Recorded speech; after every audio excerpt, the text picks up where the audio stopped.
guys, welcome back to my channel. Today I'm going to be filming a wrap up of all the books that I read in January and February. I always do these in combined 2 months just because I don't really read enough in a month to make a whole video. I'm a bit of a slow reader, I'm not gonna lie, but I think I did do quite a lot of reading in the past 2 months. I think there's 12 books and then I'm in the middle of like 3 other books. I am filming this a little bit early. It is the 23rd of February, so we've got 5 days left of February. I wanted to get this up towards the start of March, so I just thought I'd film it now because I don't have time to film it next week. Yeah, let's just get started. I read a lot on my Kindle in the past 2 months, so I don't have many of the physical copies here. We started off the year, now technically I didn't really read this in January, I finished like 30 pages of it on the first day of January, and that is Bride by Ali Hazelwood.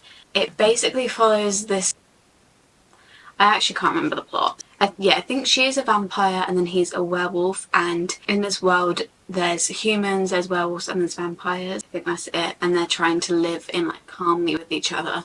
But in order to do that, they send one person in their group to live with the vampires, and then the vampires will do the same to send one person to live with the werewolves, and then they kind of act like collateral, so if anyone steps out of line then that person will die. Our main character goes to be collateral for the werewolves and she ends up having to marry, what do they call it, the alpha werewolf, so it's kind of like a forced arranged marriage. I believe it's Ali Hazelwood's first fantasy, so for a first fantasy it was pretty good. For the first like 75% I think I was quite invested and I did think it's going to be like a 4-star, but then it kind of fell off for me at the end. I just found myself actually not really caring that much about the characters anymore by the end. I don't really know why, I just kind of lost interest in the romance at the end. So unfortunately it was only a 3-star. There was also the last chapter in the book which really cemented that 3-star for me. Yeah, it wasn't my favourite book in the world. I've definitely read better fantasies, but for her first fantasy I do think it was quite good.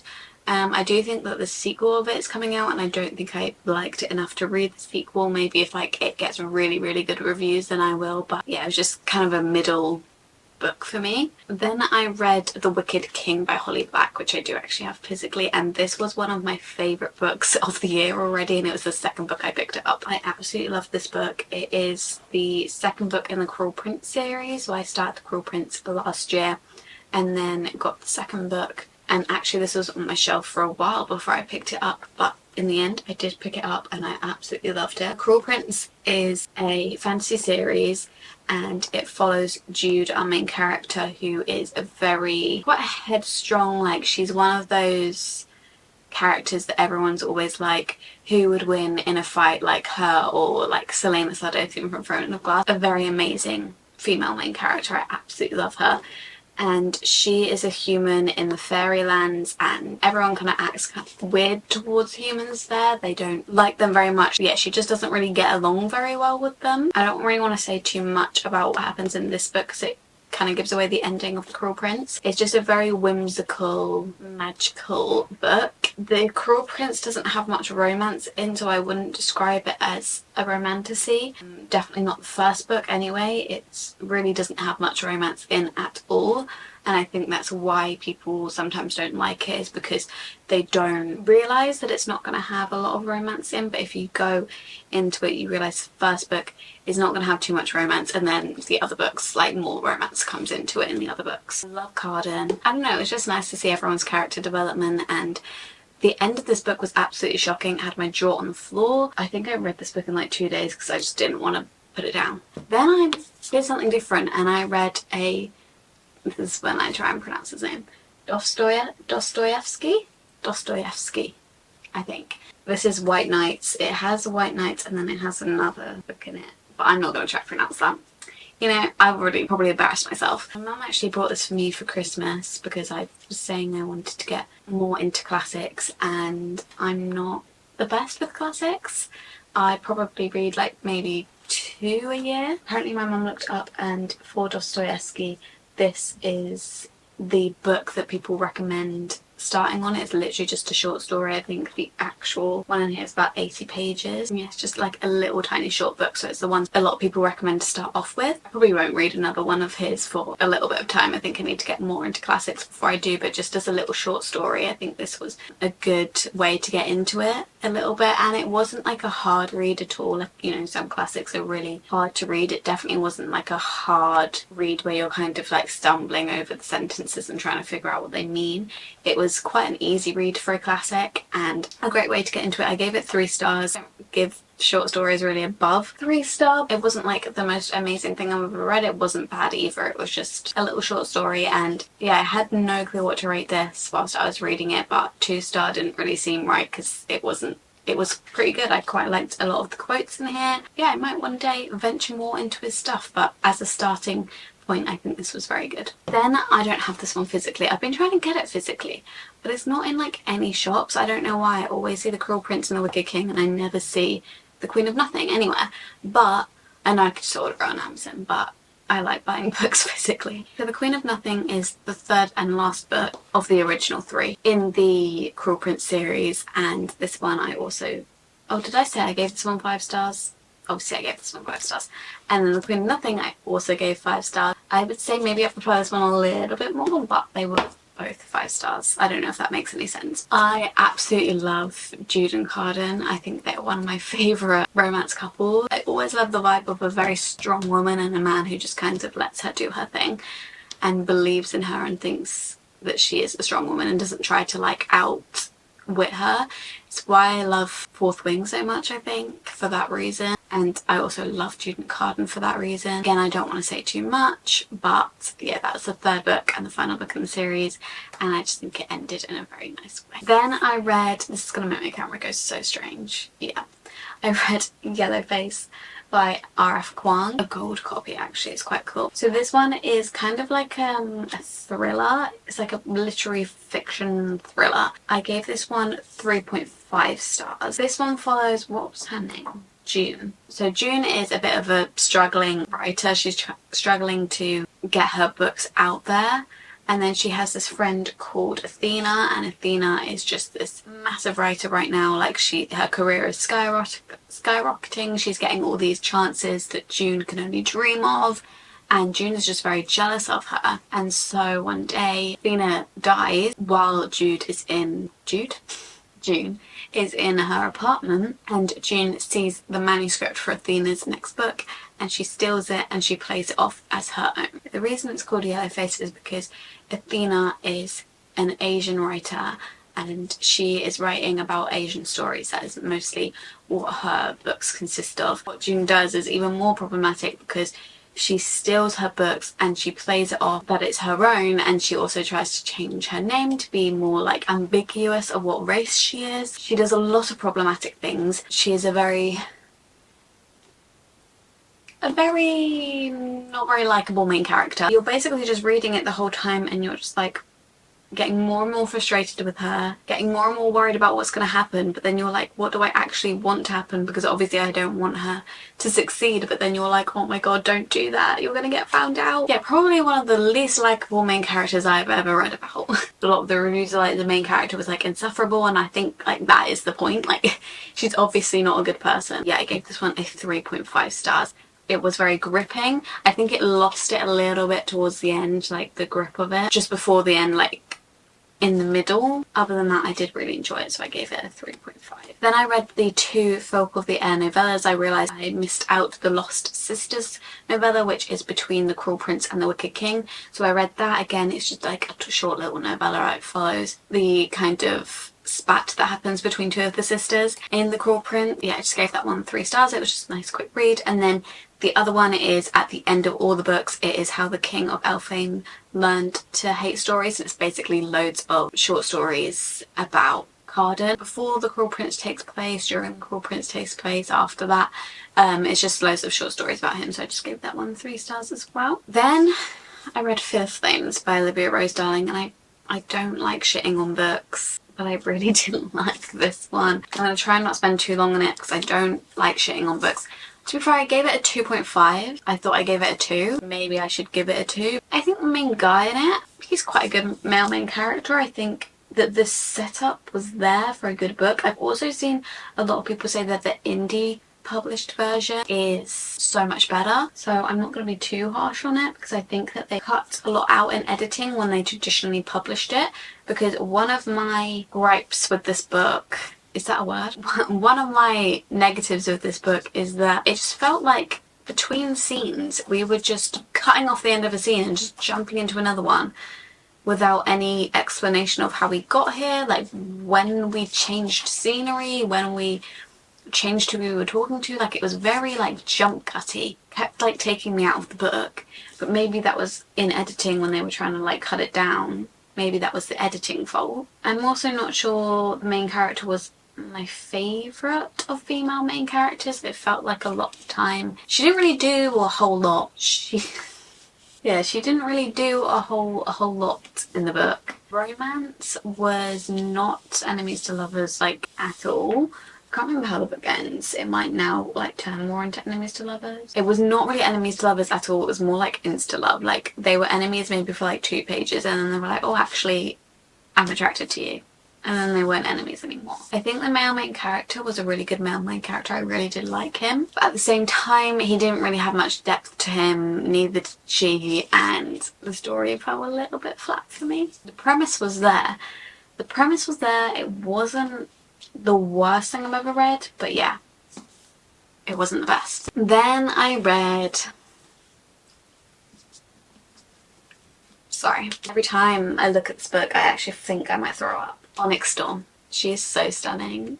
She's literally so stunning. Sorry, I need to contain myself. 5 stars. Could be 6 star one day. As we know, I take my 6 stars very seriously, so I don't ever give them to a book right after I finish it. They have to sit with it for like months and months and months, and then I'll decide. I take them very, very seriously. Wow, wow, wow. I never know if I prefer Fourth Wing, if I prefer Iron Flame, if I prefer this one. I think they're all just the same. I love them all the same. I know a lot of people thought that this book was very complicated. Personally, I'm someone who, when I'm confused in a fantasy, I just keep reading and eventually it makes sense, and I found that in this book. I was like, who is that character? But then if you just keep reading, eventually it kind of explains it, and I don't really care that much because I'm constantly confused in fantasies, so I'm just like, yeah, I'll just keep reading and then at some point it'll make sense. So that's what I did, and it did make sense in the end. A lot of people say it's too long, like, we've been over this in Iron Flame. I could never get enough of these characters. Like, I did not think Iron Flame was too long. I did not think this one was too long. Some people think that it was just a lot of side quests. I love a side quest. Everyone's saying that they said is bad about this book made me love it. I love reading a confusing fantasy sometimes because I'm like, yeah, make me work for it. Don't just go into the book and be like, so me and this person, and then spend a whole paragraph explaining who that person was and what they did in the last book. No, make me work for it. To be fair, I listened to like all of Fantasy Fangirl's podcast on Fourth Wing and Iron Flame before, so I had quite a good knowledge on it before I went into it. But I hate when you go into books and they just spend pages and pages explaining what happened in the last book. I'm like, I know, babe.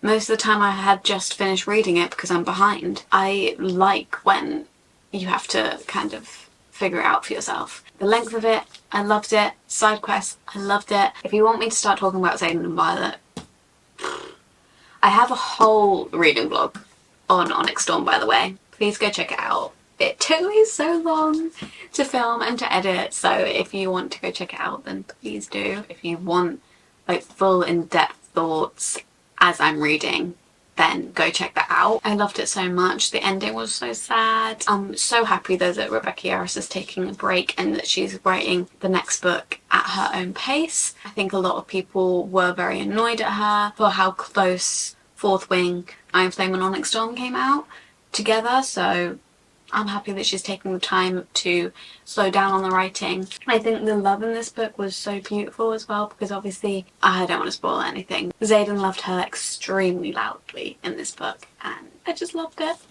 Anyway, moving on.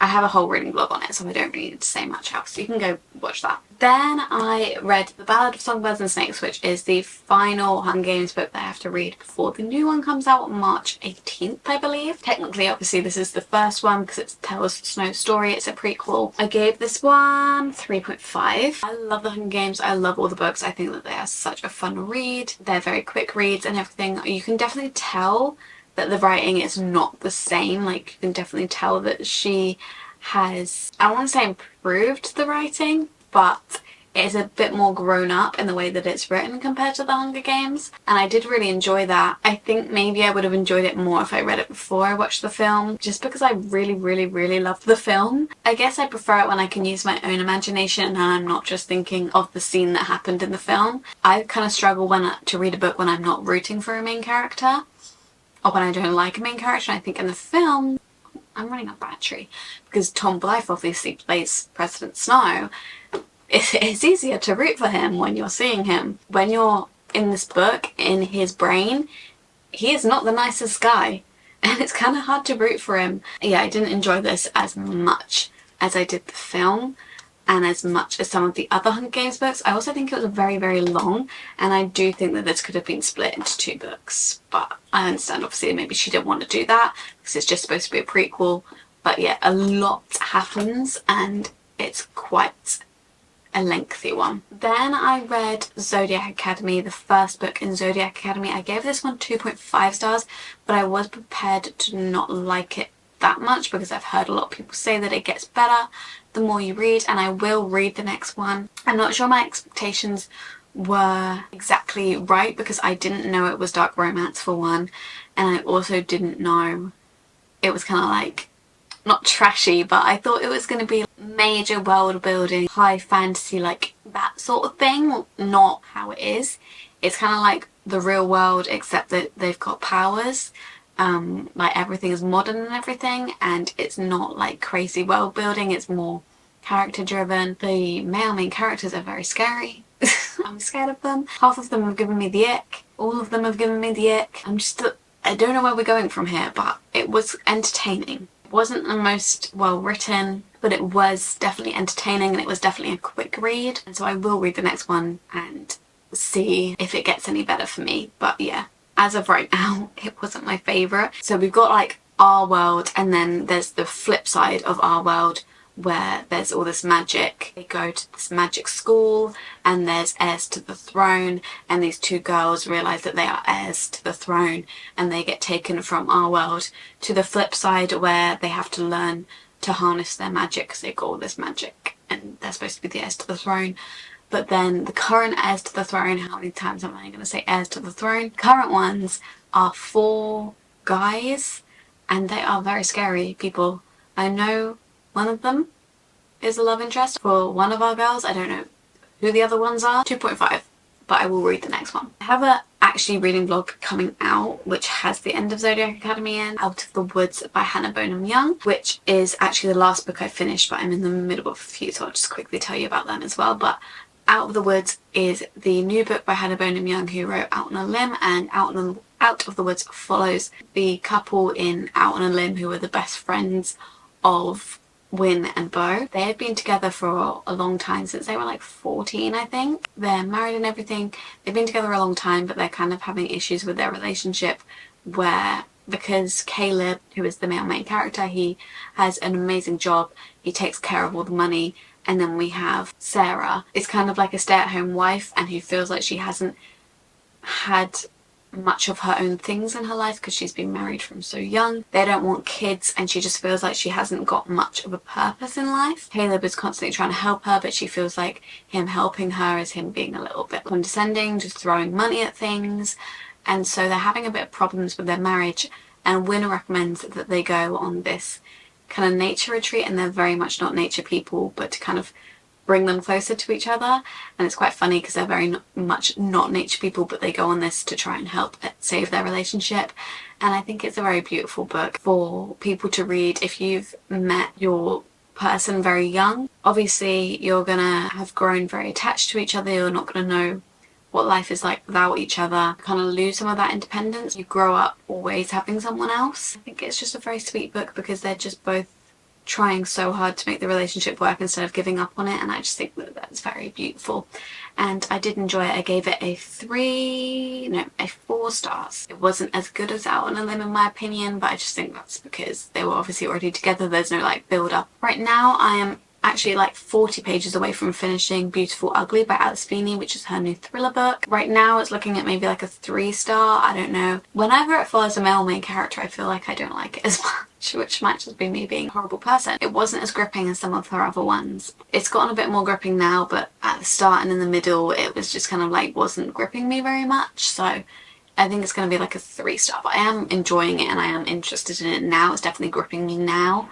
But yeah, at the start and the middle it was kind of taking a while to grip me. But Beautiful Ugly and Out of the Woods are also featured in the reading vlog that I'm currently filming, so once that goes up, I don't know, it's going to be a couple weeks, but once that goes up then you can see my proper review on both of those books as I'm reading it. I'm also currently rereading Fourth Wing because my friend bedazzled it and annotated it for my birthday, so I've just been reading that since my birthday. Got about 200 pages left. I'm loving being back in this world. It was so nice to go back into Fourth Wing after finishing Onyx Storm, because honestly the ending of Onyx Storm broke me. The only thing that could cure me was going back and restarting Fourth Wing, so highly recommend if you're still broken from Onyx Storm. I'm also listening to the audiobook, so I've got a lot of books going. This book is also in the reading vlog. I've got so many books in this reading vlog. But I've also got Magnolia Park's The Long Way Home is what I'm currently listening to on audiobook. I think I've got like 200 pages left. Shock horror, guys. Shock horror. No one ever saw this coming, but I am loving it. I did not like the first Magnolia Park's book. Daisy Hates was alright. This one, The Long Way Home, I'm absolutely loving it. It was going to be a 5 star at one point. I was like, oh, this might actually be a 5 star.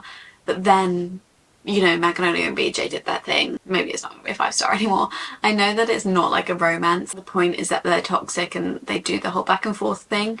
But I'm like, guys, I'm kind of over it. But I am enjoying it a lot more than I did the first Magnolia Park's book. Sorry about that, my camera decided to die. But yeah, I don't know if her writing got, like, better with this book, or if I'm just appreciating her writing more, but I really am enjoying the writing. I've been listening to this audiobook, and then when I'm not listening to the audiobook, I am listening to a playlist for Magnolia and BJ, because I'm just obsessed with them, and I just don't know what to do with them. They are so toxic for each other, but I'm rooting for it. And I don't know what that says about me, but here we are. Yeah, I could make a whole video of songs that relate to Magnolia Parks. Maybe I'm just more toxic than I was last year, because I'm really enjoying it. I think I read the first Magnolia Parks book in 2023. And yeah, those are all the books that I have finished or are currently in the middle of for January and February this year. I found some pretty good books. I think I've had a very good mix of good books, bad books. I hope you enjoyed this video. Please give it a thumbs up if you did. Subscribe down below and turn on post notifications. If you want to, you can follow my social medias. They're at _libraryofeden on both TikTok and Instagram. And I will see you in my next video very, very soon. Bye!